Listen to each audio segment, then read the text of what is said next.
షర్మిల కూడా అలాగే లెక్కేయాలా? మీరు ఏ అంచనా వేస్తున్నారు? షర్మిల గారు ఇప్పుడు కాంగ్రెస్ అధ్యక్షురాలుగా వచ్చారు. ఆవిడ పిసిసి అధ్యక్షురాలుగా మళ్ళీ ఆవిడ ప్రయాణం చేస్తున్నారు.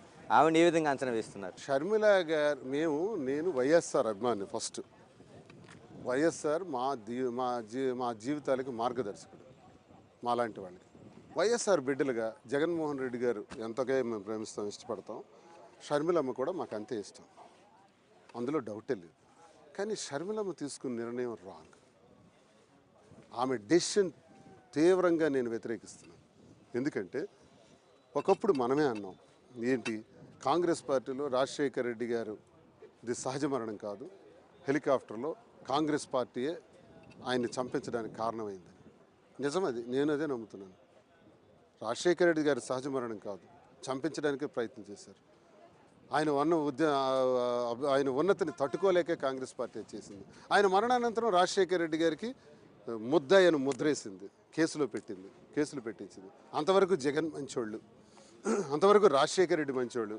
రాజశేఖర రెడ్డి మరణానంతరం జగన్కి లేనిపోని కేసులు పెట్టి జైల్లోకి పంపించారు. ఏంటంటే సడన్గా జగన్మోహన్ రెడ్డి గారిలో వచ్చిన మార్పు? ఆయనకు వచ్చిన కేసులు ఎక్కడవండి? ఆయన చేసిన నేరాలు ఏంటండి? మరి తండ్రి బ్రతుకున్నంత వరకు ఇవి లేవా?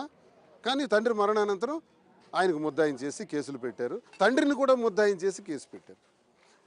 ఆ తర్వాత కిరణ్ కుమార్ రెడ్డి ప్రభుత్వంలో ఒక డెసిషన్ తీసుకున్నారు.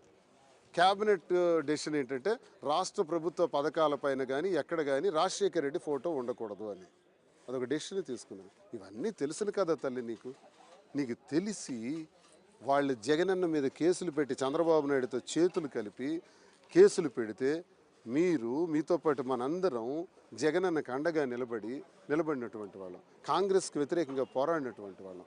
అర్ధరాత్రి పార్లమెంట్లో తలుపులు మూసేసి నిర్ణయం తీసుకొని రాష్ట్రాన్ని విడగొట్టారు. హైదరాబాద్ కోల్పోయినందుకు కుమిలిపోతున్నాం. ఆంధ్రప్రదేశ్లో తెలుగు వారిని విడగొట్టినటువంటి కాంగ్రెస్ పార్టీ చారిత్రాత్మక నేరం చేసింది, చారిత్రాత్మక తప్పిదం ఇది. ఆ తప్పిదానికి ఏ తెలుగువాడు కూడా ఆంధ్రప్రదేశ్లో మాత్రం క్షమించడు. అంటే కాంగ్రెస్ పార్టీ ఇక్కడ చచ్చిపోయిన కాంగ్రెస్ పార్టీకి నువ్వు సంజీవిని కావమ్మా, నువ్వేం చేయలేవు, మీరు అబాస్పాలైపోతారు. వైఎస్ఆర్ కుమార్తెగా మీరు చేస్తున్నటువంటి నిర్ణయం రాంగ్.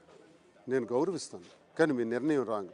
జగన్ అన్నకు మద్దతుగా ఉండండి. ఇంకోటి కూడా, జగన్ రెడ్డి అని అంటాం కూడా నేను తట్టుకోలేకపోయాను.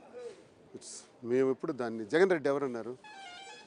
చంద్రబాబు నాయుడు అన్నాడు, పవన్ కళ్యాణ్ అన్నాడు, లోకేష్ అన్నాడు. మరి మీరంటే అర్థం ఏంటి? అంటే ఈ లాంగ్వేజ్ ఎక్కడి నుంచి వస్తుంది?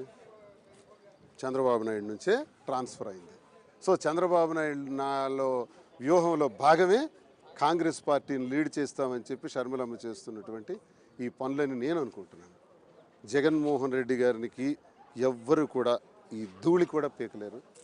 జగన్మోహన్ రెడ్డి గారు మరో 30 ఏళ్ళు ఆయనే ముఖ్యమంత్రి, 175 స్థానాల్లో ఆయనే గెలుస్తారు. పందులన్నీ గుంపుగా వచ్చినా పర్వాలేదు, సింగిల్గా వస్తాము, మాకెవ్వరు సహాయం లేదు. వైఎస్ జగన్మోహన్ రెడ్డి గారు ఒకే ఒక్క వ్యక్తి, ఆయన పొత్తు ప్రజలతో, మేమందరం ఆయనతో. ఓకే శ్రీనివాస్ గారు, థ్యాంక్ యూ.